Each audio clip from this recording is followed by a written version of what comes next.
Romanos capítulo 13, versículo de 11 a 14. O pastor já começou dando umas, Difícil, irmãos, às vezes é difícil, né? Romanos capítulo 13, versículo 11 a 14. Romanos 13, de 11 a 14. Todos acharam?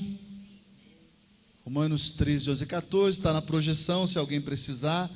Diz assim, a minha versão, você acompanha na sua, acompanha na minha, ou você acompanha na da projeção, diz assim: fazei desta maneira, discernindo o tempo em que vivemos, discernindo o tempo em que vivemos. A minha tradução diz isso.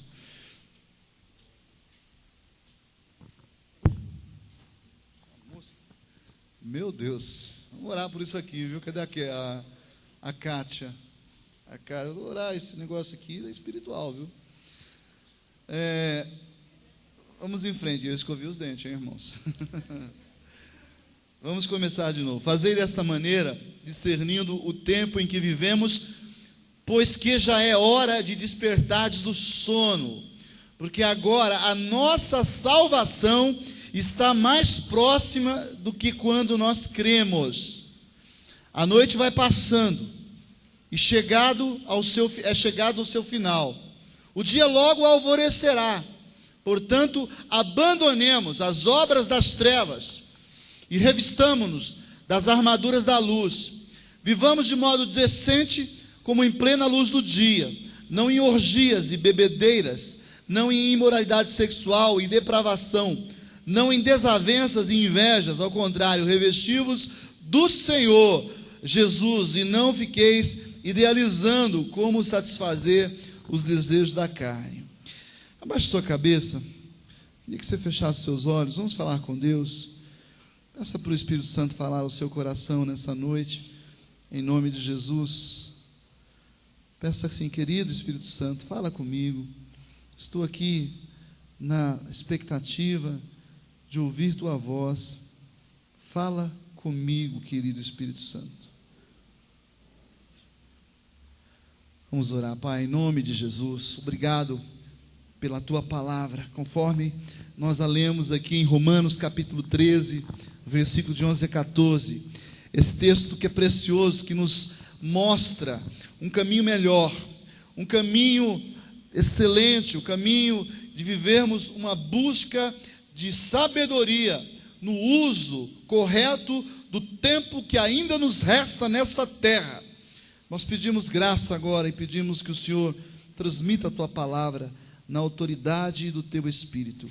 E oramos assim no nome de Jesus. Amém e amém. Queridos, tema de hoje que a gente está propondo aí é fiéis ao uso do tempo. Fiéis, na verdade, fiéis no uso correto do tempo, né? Se tem uma coisa que muitos não sabem fazer, não sabem administrar, e muitas vezes dão essa justificativa, conforme nós vimos aqui na sketch dos meninos aqui, né?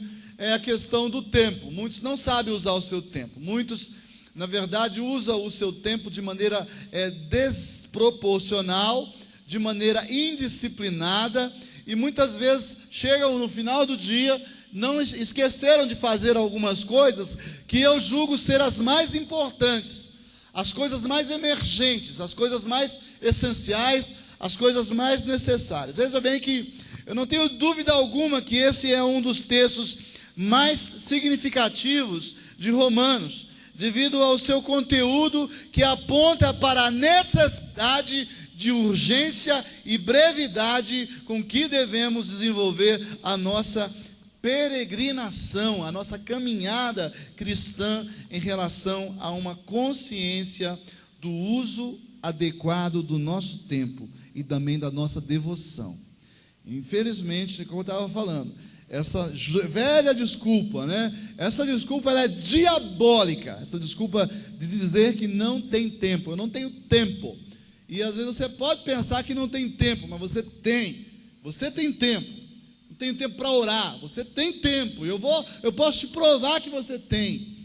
Eu posso mostrar para você que você tem tempo de ler a Bíblia, que você tem tempo de ajudar, de estender a mão para um irmão necessitado. para fazer a obra de Deus, para discipular, para ir na tua célula, você tem tempo.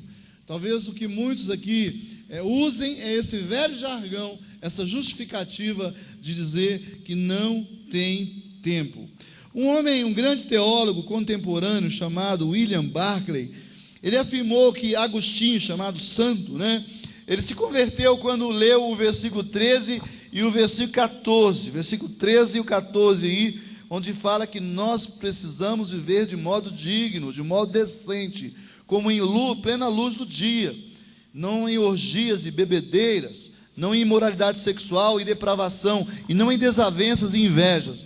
E ali do versículo 14 fala que era necessário revestir-se. Revestir-se do quê? Do Senhor Jesus. E nós não podíamos, aqui o texto fala que não devíamos idealizar coisas assim que fossem carnais, coisas que visassem satisfazer os desejos da carne. Então William Barclay diz que Agostinho, ele se converteu lendo esse texto aqui, e a gente sabe que Agostinho tem uma história muito, mas muito forte. O testemunho de Santo Agostinho é um testemunho tremendo, um dos santos da Igreja Católica da época em que o catolicismo ainda era uma igreja que poderíamos chamar de cristã. Esse homem aqui é um homem que realmente marcou uma época. É interessante que Paulo aqui, dando sequência ao seu estilo literário, a partir dessa descrição de Romanos 12, versículo 1 e 2, que diz Romanos 12, versículo 1 e 2? Você já decorou, não é?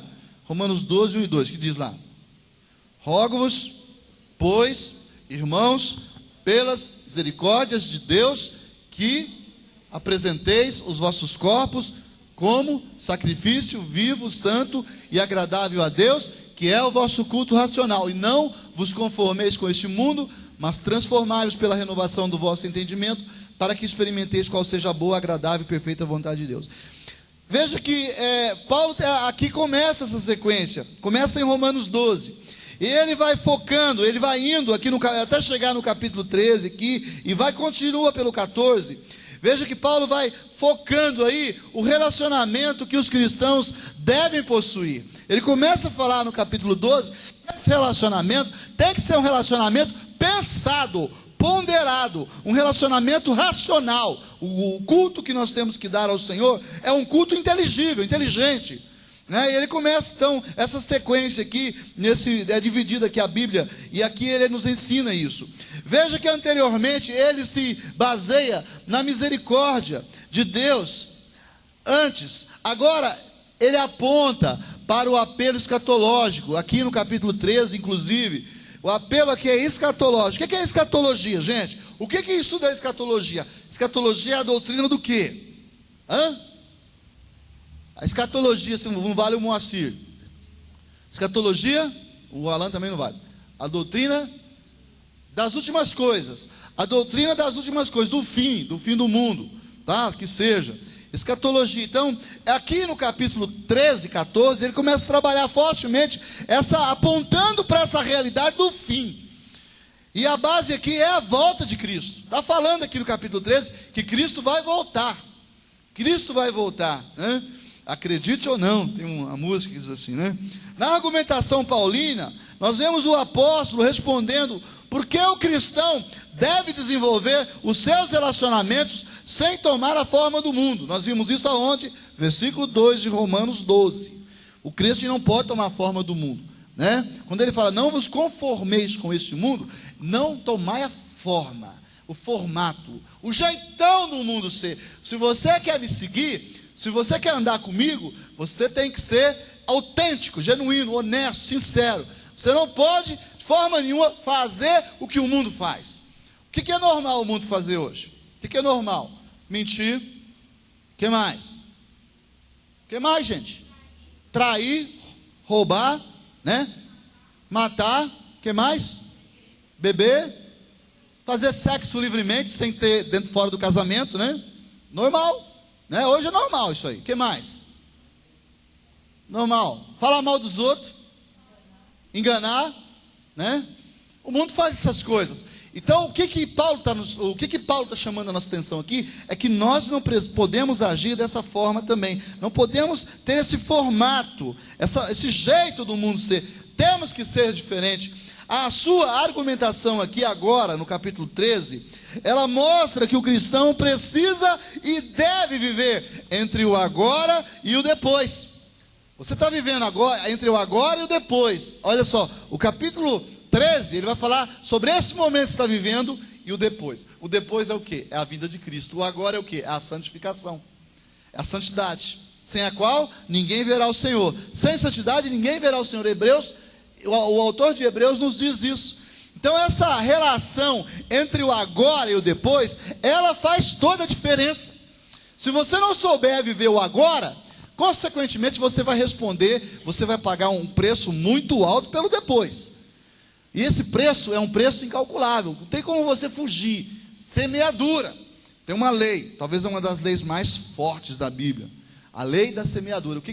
Aquilo que você plantar, você vai colher. Você vai plantar o quê? Você vai plantar vento, você vai colher tempestade. Você plantar qualquer coisa, você vai colher. Você vai plantar maldade, você vai colher briga, contenda. Isso é a lei da semeadura, não tem como fugir. Na nossa vida essa lei, ela é muito real. Então a argumentação paulina aqui mostra que o crente precisa viver esse momento agora e o depois, tendo a consciência de que esse momento aqui é o quê? Breve. Esse momento aqui passa num relance.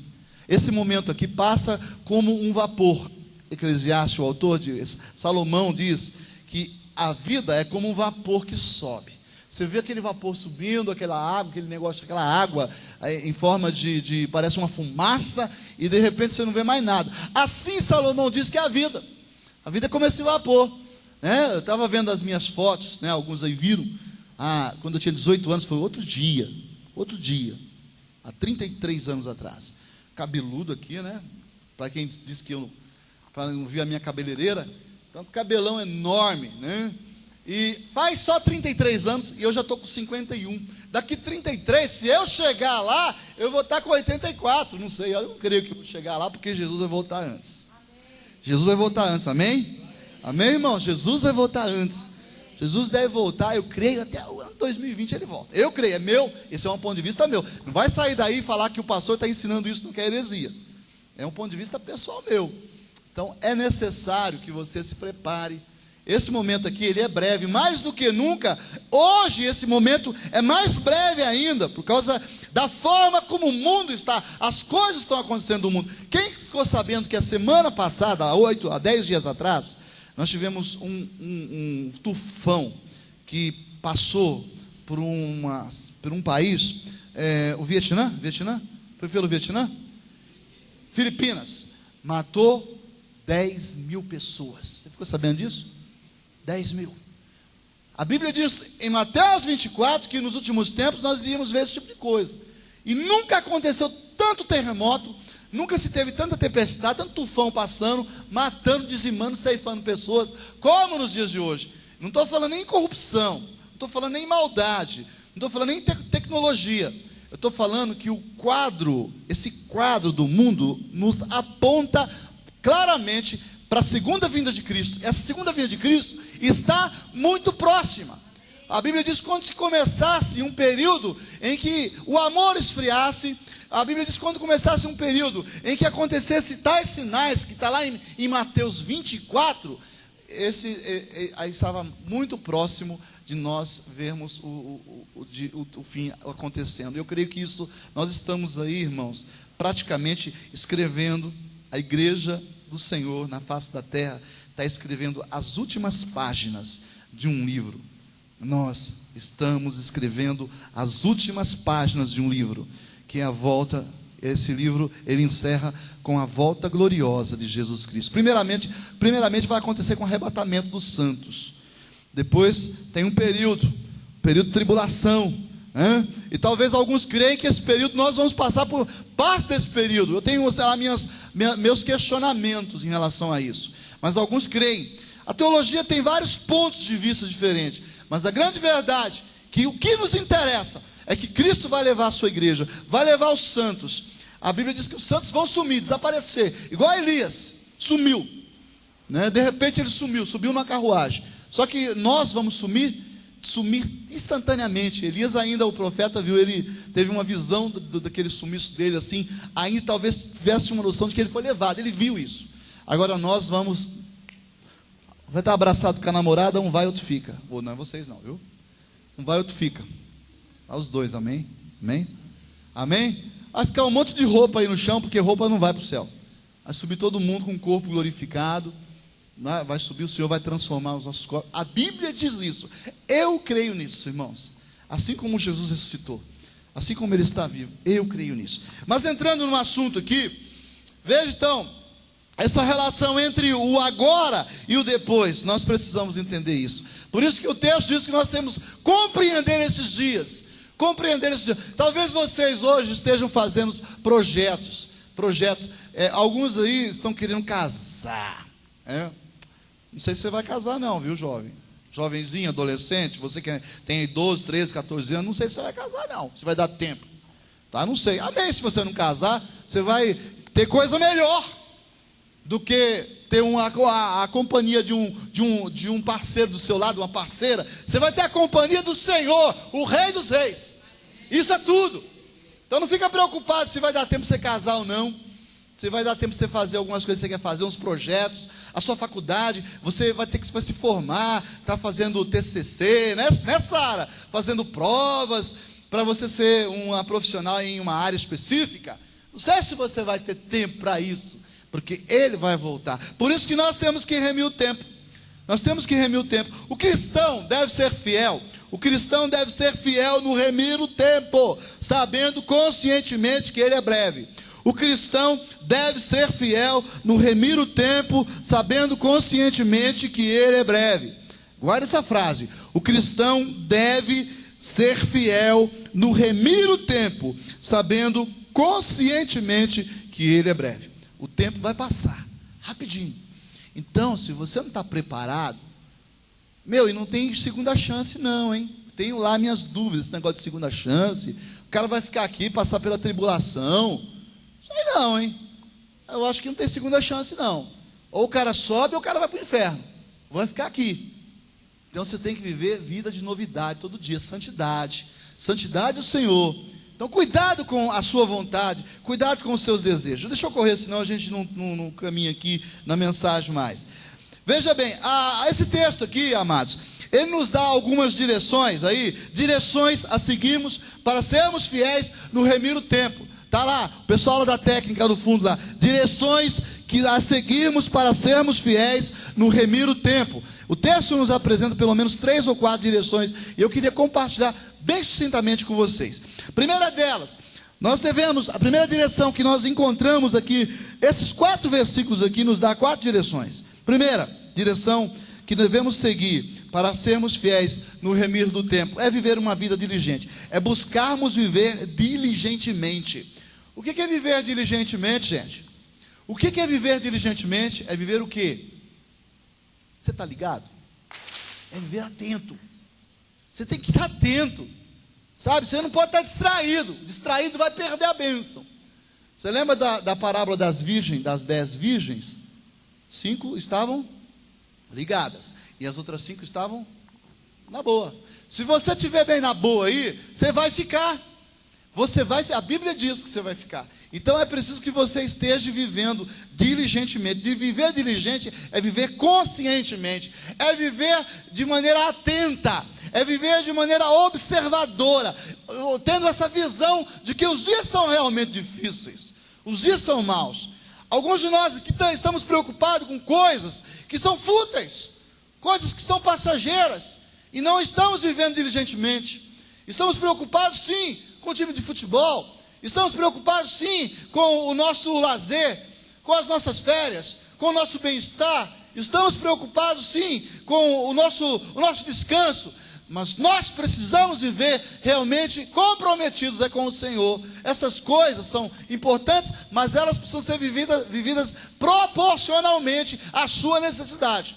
Então dormir demais, o tempo para você dormir é 6 horas por dia. É o tempo suficiente, você consegue descansar.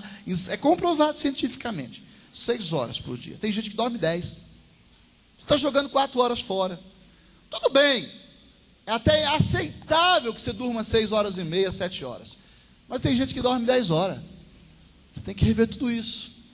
Viver diligentemente. Versículo 11 diz o quê? Fazei desta maneira, discernindo o tempo em que vivemos. Discernir o tempo, pois que já é a hora de despertar do sono, porque agora a nossa salvação está mais próxima do que quando cremos. É preciso ter conhecimento do tempo, é preciso ter noção desse tempo. Esse tempo aqui na Bíblia, a palavra kairos, é a palavra para tempo, que descreve os acontecimentos que vai se rolando, vai se desenvolvendo na história da humanidade. Deus tem um fato, um acontecimento para cada etapa da nossa existência, da existência da humanidade. Assim como Deus também tem acontecimentos e fatos para a sua individualidade como pessoa. Então vai acontecer coisas na sua vida, porque isso faz parte do relógio, do tempo de Deus, do kairos de Deus. Você está entendendo? Você está ligado aí? Amém? Então é preciso ter conhecimento do tempo, o viver entre o agora e o depois. É tempo de despertar do sono, é tempo de estar atento e vigilante. Efésios capítulo 5, versículo 13, olha lá, Efésios 5, 13. Mas todas as coisas, quando reprovadas pela luz, se tornam manifestas, porque tudo se manifesta aonde? Tudo que se manifesta é luz. Pelo que diz: desperta, ó tu que dorme. Você está ali, você está dormindo? Você está acordado, irmão? Você está acordado? Está acordado? Desperta, ó tu que dormes, levanta-te entre os mortos. Olha o texto aí, está na projeção. E Cristo te iluminará. Portanto, olha aí o que Paulo diz aos crentes de Éfeso. Parece que ele está repetindo a mesma coisa para os irmãos de Éfeso que ele tinha dito para os irmãos de Roma. Vede prudentemente como andais, não como nécios, e sim como sábios, remindo o quê? Remindo o tempo, administrando o tempo, porque os dias são maravilhosos, amém? Não, são maus, os dias são maus, os dias são terríveis, irmãos. Esses dias são os piores dias da história da humanidade. É tanta maldade, é tanta coisa errada que a gente vê.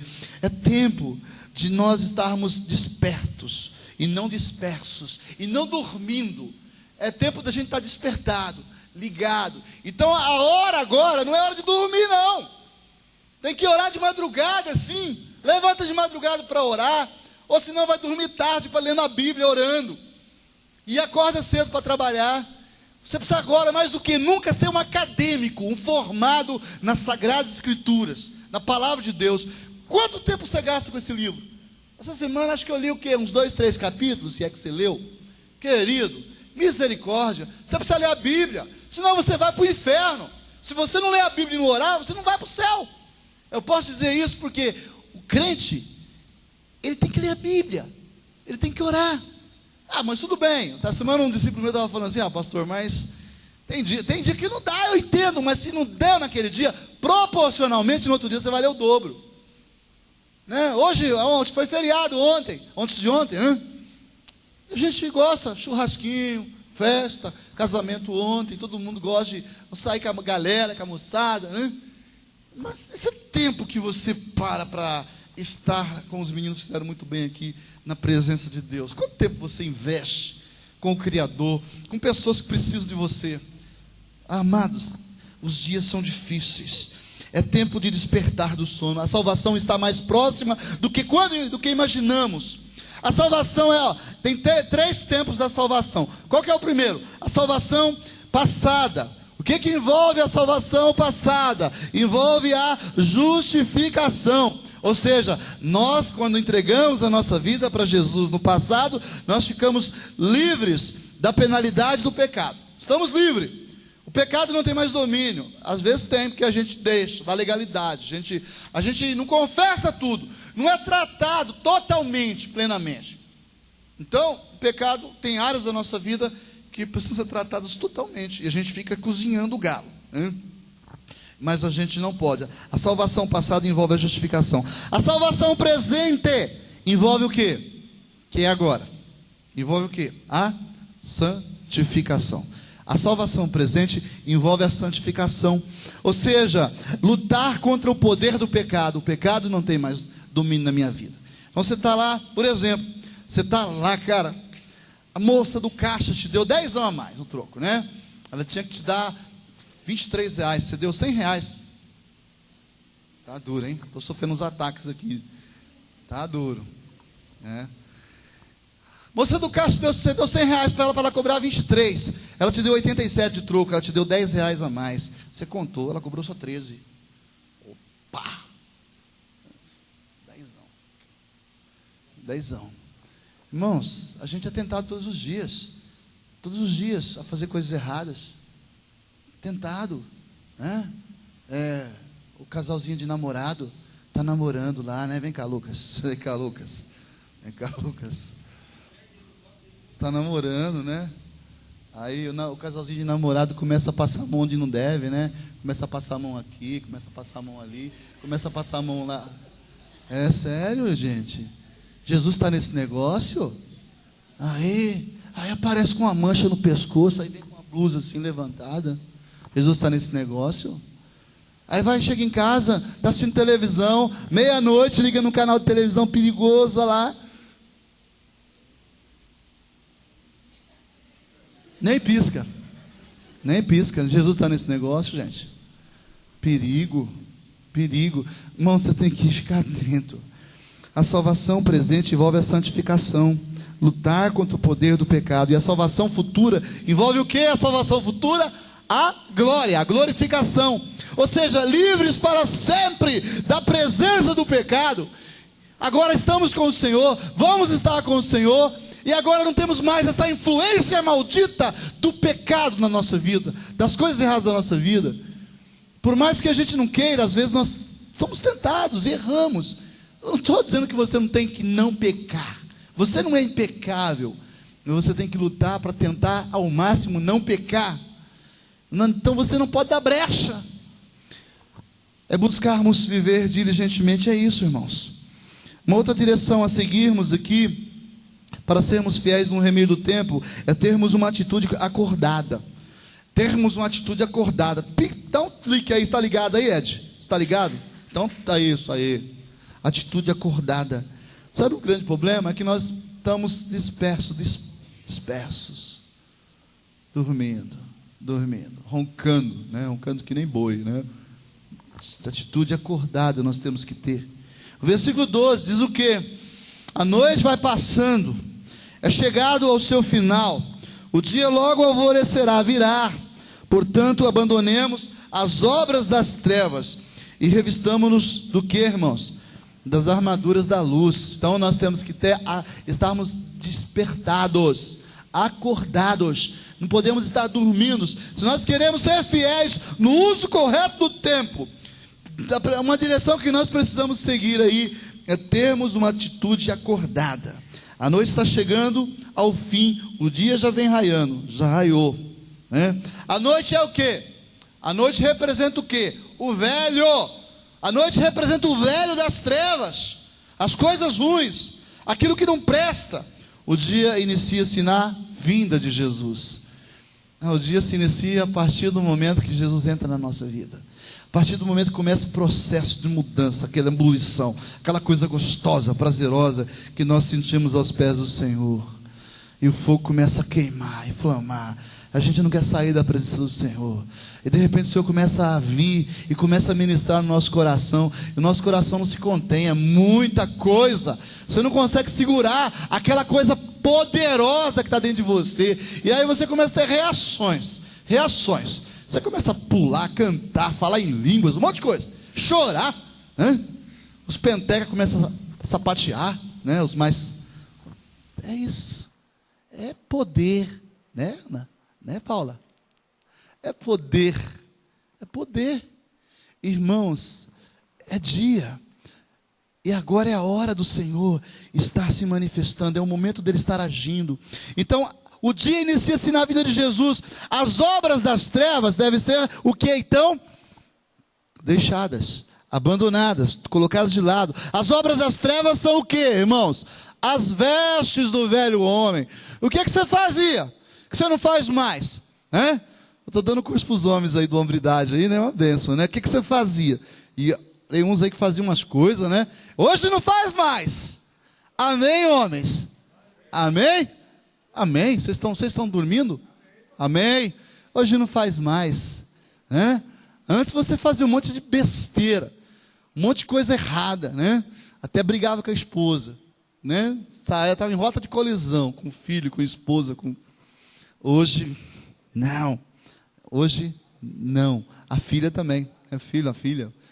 Você está entendendo, né? Você está entendendo. Você é inteligente, né? Você é filho do... Deixa quieto, né? Irmãos, as obras das trevas têm que ser deixadas. As obras das trevas são o velho homem. Colossenses 3, 5 a 11, diz assim o texto de Colossenses: fazei, pois, morrer a vossa natureza terrena. O que a natureza terrena produz? Prostituição. Você sabe o que é isso, não sabe? Não preciso explicar. Impureza, paixão, lascívia. O que é lascívia?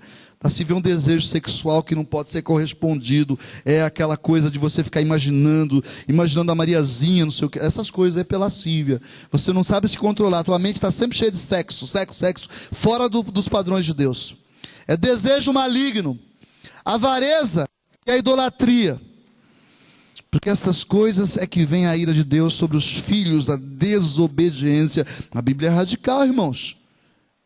Nessas mesmas coisas andastes vós também no outro tempo, agora não mais. Quando viveis nelas, agora porém despojai-vos igualmente de tudo isto: ira, indignação, maldade, maledicência, linguagem obscena do vosso falar. Não mintais uns aos outros, uma vez que vos despistes do velho homem com os seus feitos, e vos revestistes do quê? Do quê? Do novo, que se refaz para o pleno conhecimento, segundo a imagem daquele que o criou. Quem te criou? Papai do céu, todo-poderoso. Você tem a imagem dele, no qual não pode haver grego nem judeu, aí vai indo, né? Então, amados, esse é o plano de Deus. Mas nós precisamos, para que esse plano de Deus se manifeste na nossa vida, nós precisamos ter uma atitude acordada, estar sempre ligado. As vestes da luz devem ser colocadas. As obras das trevas saem de cena. Então as vestes da luz devem ser colocadas na sua vista. As vestes do novo homem são o que, irmãos? A armadura de Deus. As vestes do novo homem são a armadura de Deus. Onde está esse texto? Efésios, capítulo qual? Capítulo 5, versículo 3 a 7. Lá, você lê lá, né? Diz o texto, no versículo 13, Efésios 6, 13, né? Não é 5 não, é 6. Diz lá, tomai toda a armadura de Deus, versículo 13, para que possais resistir no dia mau, e depois de teres vencido tudo, permanecer inabaláveis. Aí vai falar de cada parte da armadura aqui, ilustrando as vestes do soldado romano. Cada parte, couraça, espada, cinto, sapato, tudo. Mas lá no versículo 12, ele fala assim: revesti-vos, pois, como eleitos de Deus. Revesti-vos, pois, como eleitos de Deus, santos e amados, de ternos afetos e misericórdias, e bondade, de humildade, de mansidão e de longanimidade. Ô palavrinha. Queridos, termos uma atitude acordada. Você está acordado? Você está realmente ligadão mesmo? Amém? Amém? Você tem que estar ligado 24 horas com o Senhor. Você tem que sonhar, você tem que comer, você tem que pensar, você tem que ruminar Deus todos os dias, toda hora. É o Senhor, 24 horas. Pensar em Deus, 24. Isso é fanatismo, pastor. Amém que seja, mas pelo menos vai te levar para o céu. Amém que seja, mas pelo menos vai te dar uma razão, vai te dar uma direção, orientação. Agora, se você ficar enchendo a sua vida das coisas do mundo, tem um monte de coisa. E a gente tem falado, né? Eu falei, a gente tem falado.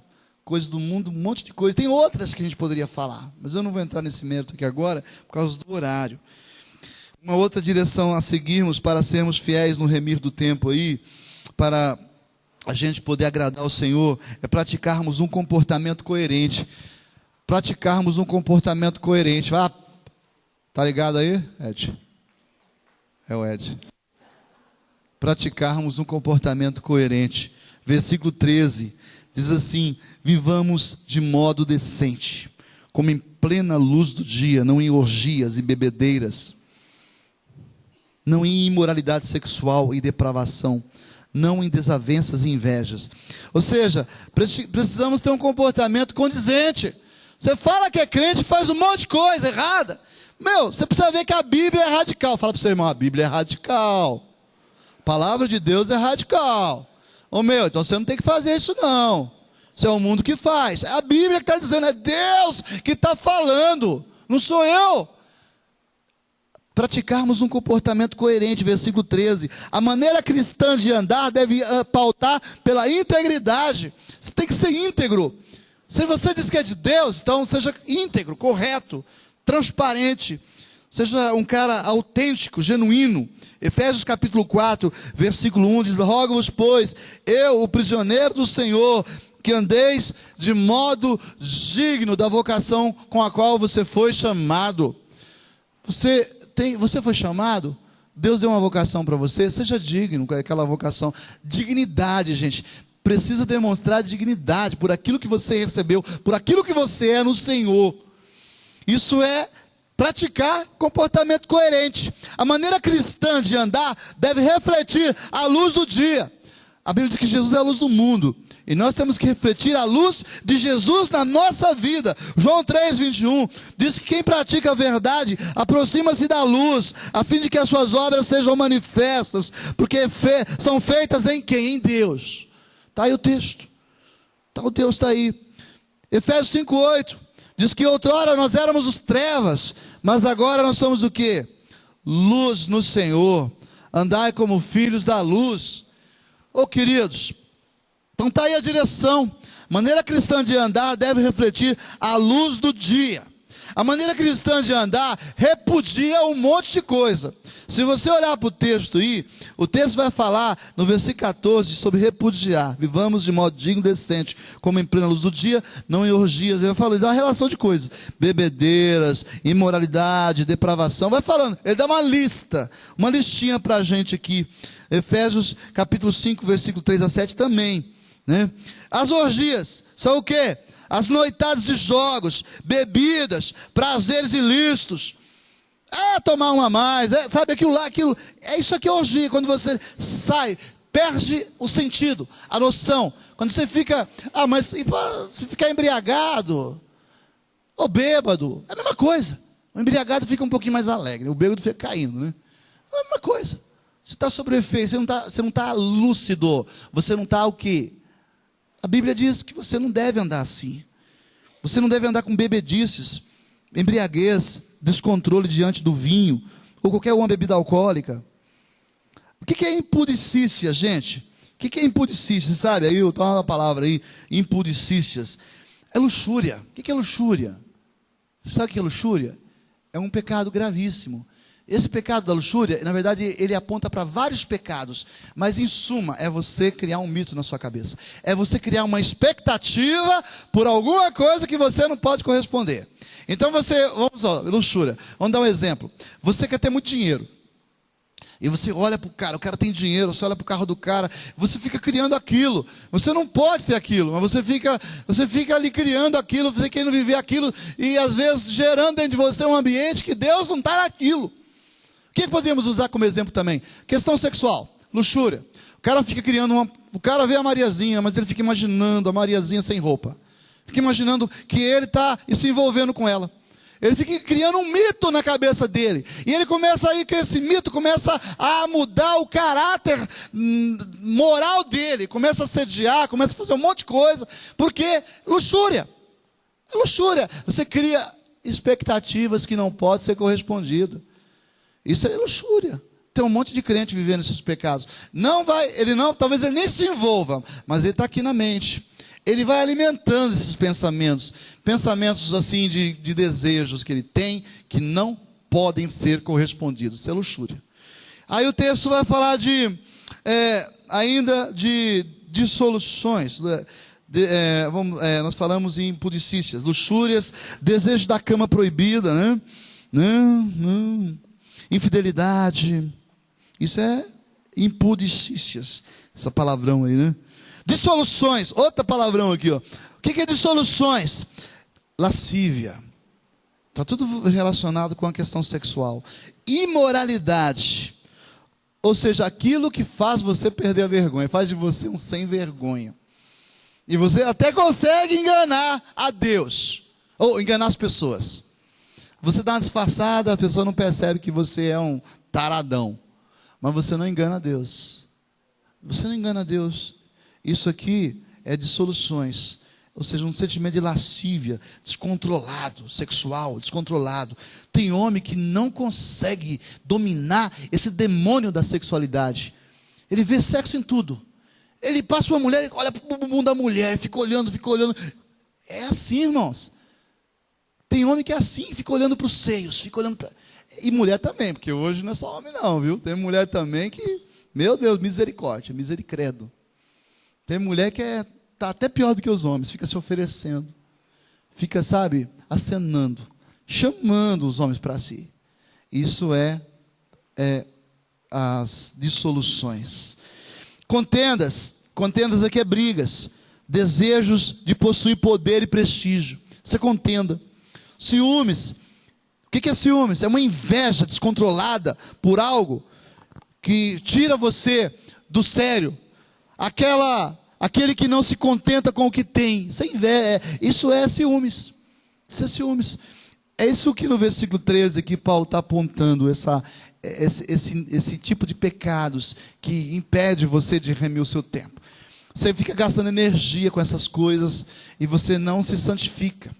Você esquece a santidade. E você fica já de mãos dadas com o teu amigo chamado Satanás. Satanás fica, nossa, ele está ali com você, ou você é o cara, não sei o quê. E você está ali, aliançado com ele, de bracinhos dados com ele. Irmãos, nós somos chamados para algo mais excelente. Nós somos chamados para fazer diferença. É isso que vai pesar, é isso que vai ser considerado. Caminhando para o final aqui, uma outra direção a seguirmos para sermos fiéis no remir do tempo é desenvolver a vontade mortificada. Você já tentou matar alguns gigantes na sua vida? A sua vontade, os seus desejos. Sabe como você mata algumas vontades? Você sendo radical contigo mesmo, né? Eu tenho dificuldade com alimentação. Eu gosto de comer. E às vezes o alimento se torna o quê? Se torna uma vontade desenfreada. Eu tenho que matar esse demônio na minha vida. Isso é um demônio. O que eu tenho que fazer? Eu tenho que mortificar. Eu tenho que matar. Como é que eu vou começar a desenvolver o quê? Uma relação com Deus e vou praticar um tempo de jejum. Eu vou aprender a jejuar. Eu vou aprender que no meu estômago cabe 300 gramas, não cabe 1 quilo de comida. Cabe 400 gramas no máximo, para quem come muito. Mas tem gente que você olha, come. E às vezes tem magrinhos que comem pra caramba, mais que os gordinhos, né? Tem esses aí. Às vezes come e não tem vontade, come porque precisa satisfazer o ego. Às vezes julga os gordinhos, né? Vocês olham para os barrigudinhos, né? Mas tem uns magrinhos aí que são piores que os gordinhos. E é pecado. É gula. E gula é um dos 7 pecados mortais, né? Capitais. Queridos, nós precisamos matar a nossa vontade. O versículo 14 diz que, ao contrário, revesti-vos de quem? Do Senhor. E não fiqueis idealizando como satisfazer os desejos da carne. Os desejos da carne. A carne precisa ser morta. Precisamos declarar morte à nossa carne. O cristão, ele tem que revestir de Cristo e não dos seus desejos.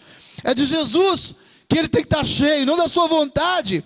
Gálatas capítulo 3, versículo 27, diz que todos quantos fomos batizados em Cristo, de Cristo nos revestimos. Então nós temos que matar a nossa carne. Efésios 4, 24 diz lá: revestai-vos do novo homem, criado segundo Deus, em justiça, retidão, procedentes da verdade. Nós precisamos estar revestidos do Senhor e não da nossa vontade. A nossa vontade prevalece a maioria das vezes, gente. Nós precisamos inverter isso. A nossa vontade tem que prevalecer poucas vezes. Se você quer trilhar o caminho da santidade, a sua vontade tem que prevalecer pouquíssimas vezes na sua vida.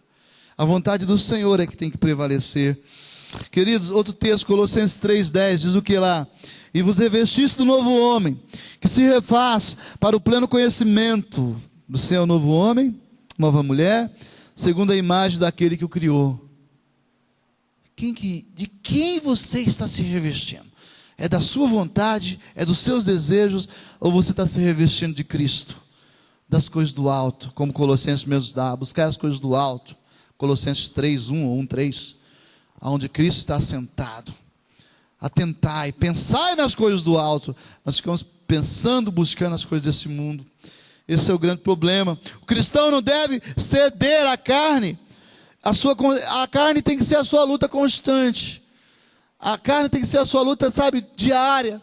Ele não pode ceder à vontade da carne. Romanos 7, versículo 15, diz lá que nem mesmo compreendo, Paulo falando da sua luta contra a sua vontade. E essa tem que ser, esse texto aqui, irmãos, é a nossa vida. Esse texto que Paulo escreve aqui é o retrato da nossa vida. Isso aqui, diz assim o texto: porque nem mesmo compreendo o meu próprio modo de agir. Não faço o que prefiro, e sim o que detesto. Ora, se faço o que não quero, consinto com a lei que é boa. Neste caso, quem faz isso já não sou eu, mas o pecado que habita em mim. Porque eu sei que em mim, isto é, na minha carne, não habita bem nenhum. Pois o querer o bem está em mim, mas não porém o efetuá-lo. Porém não faço o bem que prefiro, mas o mal que não quero, esse faço. Mas se eu faço o que não quero, já não sou eu quem o faz, e sim o pecado que habita em mim. Então, ao querer fazer o bem, encontro a lei do mal que reside em mim. Porque no tocante ao homem interior, tenho prazer na lei de Deus, mas vejo nos meus membros outra lei, que guerreando contra a lei da minha mente, me faz o quê? Prisioneiro da lei do pecado, que está nos meus membros. Maldito, desventurado o homem que sou, quem me livrará do corpo dessa morte? Não é maldito não, irmãos, é desventurado, eu que falei aqui, tira essa palavra maldito fora. Desventurado homem que sou, quem me livrará do corpo desta morte? Esse texto que estava aí, esse texto é a nossa realidade, a nossa carne, todos os dias. Isso mexe comigo, isso me incomoda, faz eu entrar em crise, em choro, parafuso. Deus, eu não quero. Por que eu fiz isso, Senhor? Eu não quero ficar no celular lá igual lá atrás. Por que eu não ouço a palavra? Eu não quero ficar. Por quê, irmãos? Por que a carne sempre tende a prevalecer? Porque nós não estamos vigiando. Porque nós não estamos remindo o nosso tempo. Estamos jogando o nosso tempo fora. Eu quero que eu e vocês cresçamos no Senhor. É dele que nós precisamos crescer. É no Senhor que nós precisamos. É dele que nós precisamos ter direção, orientação, informações seguras. É dele. A nossa carne, ela passa. Ela é passageira. Ela é passageira. Hoje nós temos uma sensibilidade, né? Nós vamos num velório. E vocês já perceberam? Está ali um corpo estendido em cima de uma mesa, dentro de um caixão. Que valor tem aquilo, irmãos? Um valor de lembrança, tudo bem, respeitando aí a memória daquele que morreu, e tomara que ele seja salvo. Mas que valor tem aquilo? Nenhum. A pessoa fica ali, em cima, chorando, sabe? Que valor? Um valor simbólico? Tudo bem. Mas já foi. Aquela carne vai morrer. Aquilo vai para o chão. O chão vai comer. Vai virar uma ossada. A ossada vai se decompor um dia. Vai virar o quê? Terra. O pó volte à terra que o deu, né, Roger? E o espírito volte a Deus que o fez. É isso que vai acontecer, irmãos. É isso. Irmãos, o cristão, ele deve combater os seus desejos carnais internos. Os seus desejos carnais internos. Mateus 5:29, um outro texto, diz que se teu olho direito te faz tropeçar, arranca-o, lança longe de ti. Convém que se perca um dos teus membros e não seja todo o teu corpo lançado no inferno. Outro texto aí, que em relação a essa questão de nós combatermos os desejos carnais, Romanos 6,6, que diz lá, sabendo isso, que foi crucificado com ele o nosso velho homem, para que o corpo do pecado seja destruído, e não sirvamos o pecado como escravos. Você é escravo de quem? Da sua vontade? Da carne? Ou você é escravo de Cristo? Nós precisamos ser escravos do Senhor. Escravos do Senhor Jesus. Romanos 8,12, assim pois, irmãos, somos devedores, não a carne, não a carne. O texto de Romanos 8,12, é como se constrangidos a viver segundo a ela. Versículo 13, porque se viver segundo a carne, vocês caminham para onde? Caminhais para a morte. O texto está falando que se você caminhar segundo a carne, você vai caminhar para a morte. Mas se pelo Espírito mortificardes os feitos do corpo, você vai viver. Então, querido, você tem que jogar, deixar a tua vontade de lado. Você tem que deixar que a tua vontade não prevaleça. Você tem que deixar a tua vontade em segundo plano. Você está entendendo isso? A minha vontade tem que estar em segundo plano. O meu desejo, talvez o desejo seu hoje, talvez seja em casa, pegar e ir para a cama que você está cansado. Mas será que você não precisa primeiro passar pelo conselho do Senhor? Primeiro falar, Deus, tem misericórdia, estou cansado. Tem misericórdia da minha vida. Porque não é a minha carne que tem que prevalecer e tem que me orientar. Tem pessoas que mentalizam cansaço na sua mente. Sabe, pessoas que acham que estão cansadas, mas não estão. Tem pessoas que mentalizam sentimentos, acham que estão doentes, mas não estão. E às vezes ficam porque estão profetizando. E nós precisamos tomar muito cuidado com isso. Concluindo, 1 Pedro capítulo 2, versículo 11 e 12. Amados, exorto-vos como peregrinos e forasteiros que sois, a vos absterdes das paixões carnais, que fazem guerra contra a vossa alma. Guerrear, todo dia, matar um gigante. A minha vontade, não. Não vou fazer coisa errada. Vou ser honesto, vou ser correto. Vou ser amoroso, bondoso com as pessoas. Não. Fui maltratado, mas eu não vou devolver. Não. Longe de mim. 1 Pedro capítulo 4, versículo 12, diz lá, para que no tempo que vos resta na carne, já não vivais de acordo com as paixões do homem, mas segundo a vontade de Deus. Abaixe sua cabeça, vamos falar com Deus. Quero que você nessa noite entenda que o seu tempo é dele, o seu tempo é do Senhor. Feche os seus olhos se você puder. O cristão deve combater os seus desejos internos. Você precisa combater os seus desejos internos. Tem outros textos aqui, tem um monte de textos. Vivemos todos os dias em constante contato com pessoas. Nos relacionamos com as mais diversas delas. Sendo assim, precisamos ter consciência que vivemos no reino. Nós somos do reino, somos cidadãos dos céus, não somos desse mundo. O reino já foi inaugurado, mas não podemos esquecer que devemos viver uma expectativa pelo reino ainda não consumado. O reino já foi inaugurado, mas ele ainda não foi consumado. O que você está fazendo com a sua vida, com o seu tempo? Os cristãos, como os filhos da luz, devem viver preparados para o grande dia, o dia do Senhor. Como é que está a sua vida, meu querido? Você sai daqui hoje incomodado? Você sai daqui em crise? Porque eu saio. Eu saio daqui mais em crise hoje do que quando cheguei, quando estudei esse texto. Estou mais em crise, porque o meu tempo precisa ser melhor aproveitado. Eu não posso dizer que eu não tenho tempo. Como é que você está, meu amado? É momento de você se voltar para Ele e dizer, Deus, conta com o meu tempo. Nós estamos chegando no final do ano. Tem pessoas que não querem se desligar de funções na igreja, não querem se envolver com nada na igreja, fogem, fazem tudo para você, tudo, fazem tudo para ver o seu bem-estar, mas não fazem para o Senhor. Não é momento de você se voltar para Deus e dizer que Deus conta comigo, conta com a minha vida, conta com a minha oração. Eu vou buscar o Senhor todos os dias. Pai, eu preciso ler, conhecer o teu livro.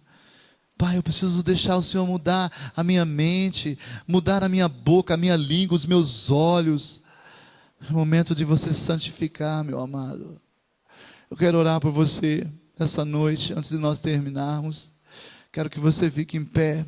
Se você tem consciência de que você não tem usado o seu tempo devidamente, corretamente, se você não tem usado o teu tempo sabiamente, se você tem essa consciência, eu creio que você pode ficar em pé agora. Eu creio que Deus quer dar a você hoje algumas direções para você aprender a disciplina. Fique em pé onde você está agora, para que nós oremos pela sua vida, para que você possa começar a partir de hoje ser mais cauteloso, mais criterioso no uso do seu tempo, e não fique dando desculpa de que não tem tempo. Amém. Mais alguém? Mais pessoas? Amém. Aleluia. Vamos orar, vamos falar com Deus. Pai, em nome de Jesus, quero te pedir por essas vidas. São vidas preciosas, vidas que não têm, que desejam investir o seu tempo de maneira sábia, que não querem gastar, jogar o seu tempo fora com atividades fúteis, como tantas na televisão, como computador, como videogames, como práticas que são danosas ao desenvolvimento de uma intimidade que seja genuína contigo.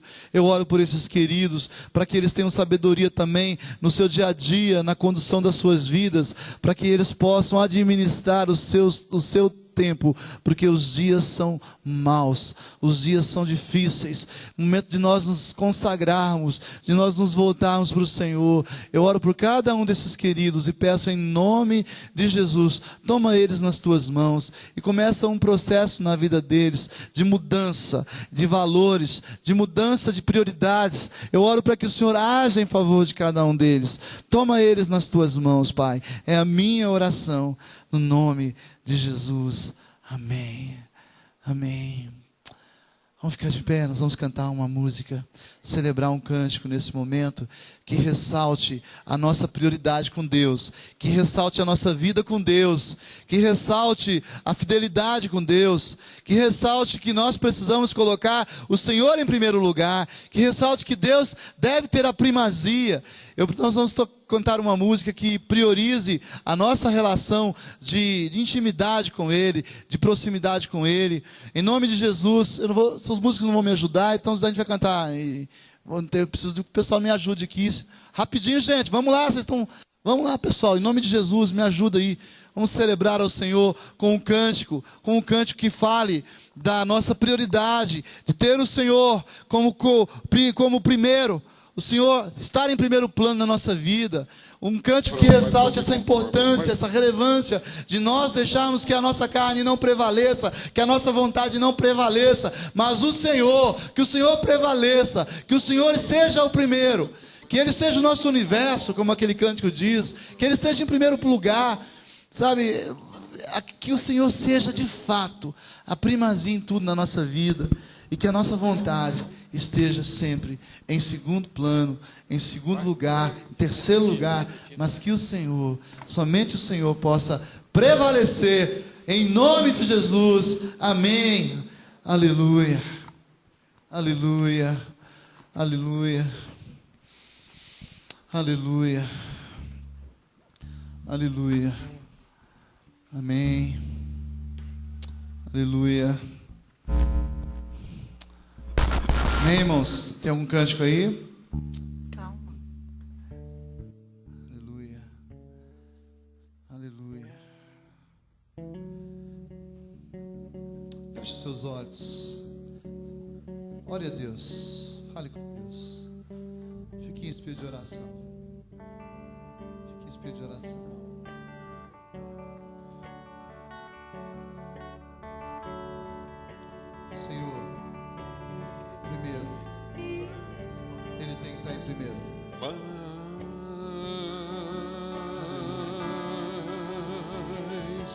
de ti.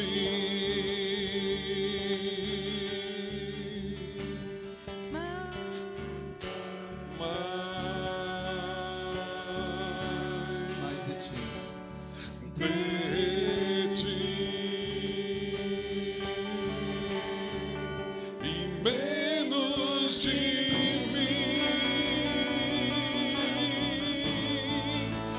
menos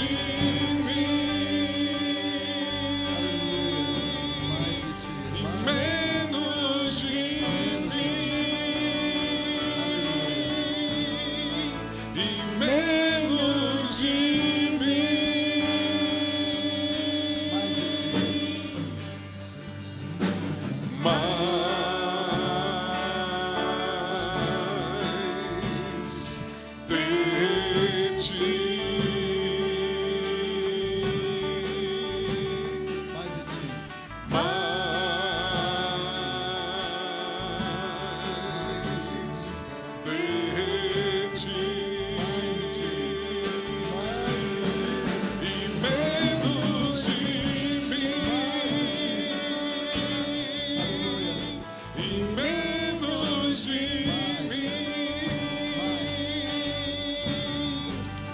menos de mim, e menos de mim, mais de ti. Que ele cresça, eu diminua, que ele apareça, eu me constranja com a sua glória e todo teu amor, infinita humildade, servo de todos os irmãos. Eu diminua, que ele apareça, Que eu me constranja com a sua glória E todo teu amor, infinita humildade, servos de todos os irmãos. Aleluia. Quero que você ministre. Só toca só. Quero que você saiba ministrar na vida de alguém. Quero que você saia do seu lugar agora. Ministra na vida do seu irmão. Ministra na vida dele. A prioridade de Deus na vida dele. Que Deus tem que ter o primeiro. Tem que ser o primeiro. Mais de ti, Senhor. Vai na vida, vai lá, ora pelo seu irmão. Chega lá, põe a mão na cabeça dele, no ombro dele. E diga: Senhor, cumpra a tua vontade. Cumpra o teu querer na vida do meu irmão, que ele eles tenham o Senhor em primeiro plano na vida dele, que o Senhor cresça na vida dele, que o Senhor seja o primeiro na vida dele. Começa a pedir ao Senhor em nome de Jesus, em favor do seu irmão. Começa a ministrar uma unção nova, uma unção de prioridades sobre a vida dele. Começa a ministrar a vida de Deus. Começa a ministrar um tempo novo na vida dele. Começa a orar, começa a profetizar. Começa a profetizar a vida. Começa a profetizar a vida de Deus. Começa a profetizar o tempo de Deus, o Kairos de Deus, em nome de Jesus. Fala para Deus, para que Deus conceda a graça, que aquele irmão, que o seu irmão possa ter o Senhor em primeiro lugar, para que ele possa ser sábio no uso do tempo dele, em nome de Jesus. Ora por ele, profetiza na vida dele. Vai lá, ora, coloca a mão no ombro dele, começa a orar por ele, abraça ele, chega perto, chora no ombro dele, faz alguma coisa, não fica indiferente, em nome de Jesus. Solta a sua voz, profetiza na vida dele. Deus, entra em nome de Jesus. Deus, enche o teu filho com o teu espírito. Que o Senhor reina, que o Senhor prevaleça, que o Senhor apareça. Somente o Senhor, da vontade dele, seja secundária, fique em último plano, em nome de Jesus. Ministra, Deus é primeiro, em primeiro lugar. Vai lá, em nome de Jesus. Abrace o seu irmão, abrace ele, profetiza na vida dele. Mas profetiza mesmo, querido. Profetiza. Esse momento é um momento que o Espírito Santo quer trabalhar. Ele quer trabalhar no seu coração. Tirar a dureza. Tirar a dureza do seu coração. Tirar as prioridades erradas. Tirar a falta de foco em Deus. O foco nas coisas que não vão te levar a lugar algum. As coisas que não têm valor. As futilidades. O seu prazer, a sua vontade. Em segundo plano, em segundo lugar, ora, intercede, profetiza. Aleluia. Faz isso. Faz isso. Em nome de Jesus. Faz isso. Faz isso. Em nome de Jesus. Se tiver alguém sozinho do seu lado, ora, ora, intercede. Intercede. Ora por ela ali. Em nome de Jesus. Ore um pelos outros. Aleluia. Aleluia. Aleluia. Aleluia. Em nome de Jesus. Amém. Pode continuar orando, querido. Pode continuar orando. Aleluia. Em nome de Jesus. Mais de ti, Senhor. Pode orar. Continue orando. Fale com Deus. Não fale com seu irmão agora, em nome de Jesus. Sérgio, fale com Deus. Em nome de Jesus.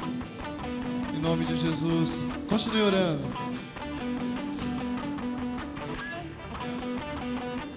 Em nome de Jesus. Não distraia. Não distraia. Não distraia. Continue orando. Deus está agindo nesse lugar. Deus está agindo. Deus está provendo. Deus está dando um novo tempo na tua vida. Esse momento é o momento do Espírito Santo. O momento do Espírito Santo. Em nome de Jesus. Esse momento é o momento do Senhor estar falando com você. Em nome de Jesus. Ore com alguém. Ore com alguém. Cubra alguém com oração. Em nome de Jesus. Ora, ore. Continue orando. Continue orando. Em nome de Jesus. Orar não cansa. Orar traz alívio. Orar traz direção. Orar traz sossego para a alma. Consolo, conforto. Orar é bom. Interceda. Profetiza. Um tempo, o Kairos de Deus, o tempo de Deus. Profetiza na vida do seu irmão. Em nome de Jesus. Deixa o Senhor, deixa o Espírito Santo ministrar ao teu coração agora. A chama, o fogo dele, em nome de Jesus. Mais de ti, menos de mim. Mais do Senhor, menos de mim. Em nome de Jesus. Interceda, querido.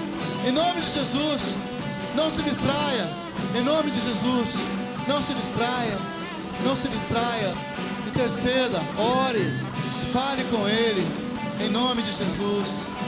Em nome de Jesus. Que ele cresça. Que eu diminua. Que ele apareça. Que eu me constrange. Aleluia. Pode orar. Em nome de Jesus. Mais. Aleluia. Amém. Pode orar, pode interceder. Vamos cantar bem suavemente. Mais. E você pode continuar orando se você quiser. Mais de ti. Mais de ti. Mais de ti.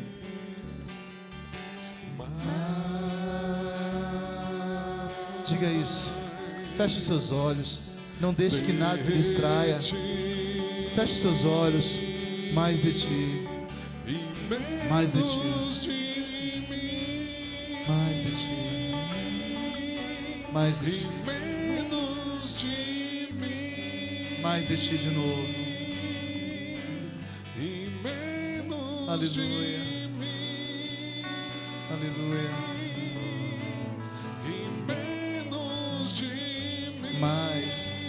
Mais de ti, Senhor. Mais de ti.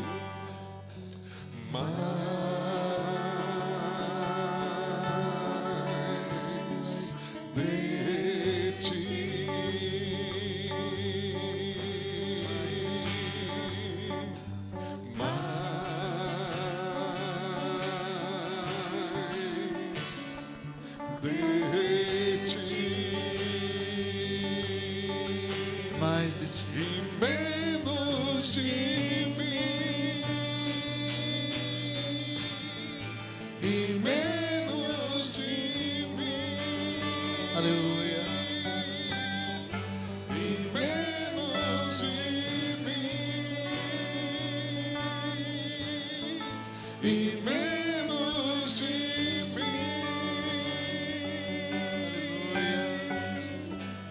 Que Ele cresça, eu diminua, que Ele apareça, eu me constranja com a sua glória e todo seu amor, infinita humildade, servos de todos os irmãos. Que Ele cresça, que Ele cresça, que eu diminua, que Ele apareça, que eu me constranja com a sua glória e todo teu amor, infinita humildade, servo de todos os irmãos. aleluia.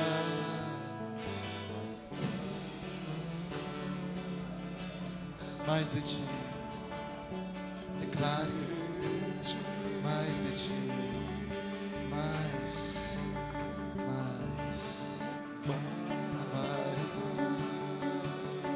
Você está conseguindo sentir a presença do Senhor? Você pode sair da presença do Senhor? Não saia, não saia. Se você não consegue sentir, busque. Ele está aqui. Ele está aqui. Mais Ele está. Eu vejo o Senhor como pastor que está segurando uma ovelha no colo, e essa ovelha é você. Eu vejo o Senhor que está percebendo em você alguns ferimentos, que está te restaurando, tratando, passando medicação naquele ferimento. Eu vejo o Senhor como alguém que está dando a você a provisão, o alimento que você precisa. Você está desgastado, magrinho, espiritualmente vazio, e o Senhor está dando a você a graça de novo de se usufruir de uma comunhão ímpar, íntima com Ele. Ele está aqui, Ele está aqui, o Senhor está no nosso meio. Você pode vê-lo? Você pode senti-lo? Você pode. Eu consigo enxergar, eu consigo ver o Senhor dizendo para você que Ele acredita em você. Não temas, porque eu sou contigo. Eu te seguro pela tua mão e digo para você: não temas, eu te ajudo com a minha mão forte. Está dizendo para você que você não precisa ter medo, que você precisa olhar para Ele, que Ele é o teu refúgio, Ele é a tua fortaleza, o seu socorro. O Senhor é o teu Deus. É Ele, é Ele, Ele está aqui. Oh, querido, muito bom estar na presença do Senhor. Muito bom poder falar com Ele. É muito bom. Aleluia, aleluia, aleluia, aleluia. Aleluia. Aleluia.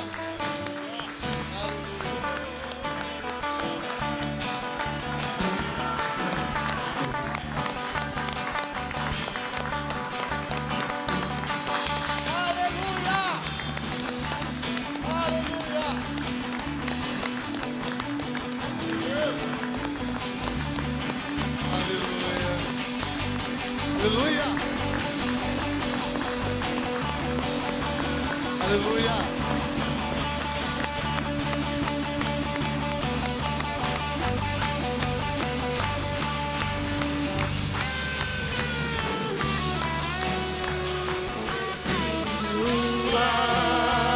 Ele apareça, que eu me constranja com a sua glória.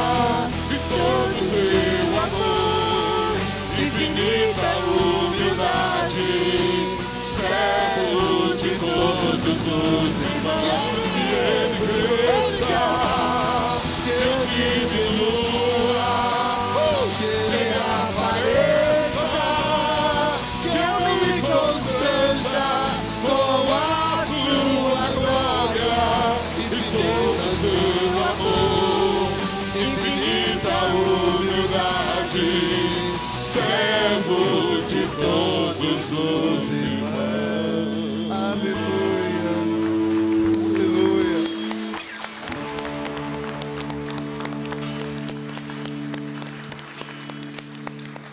Sabe, irmãos, buscar ao Senhor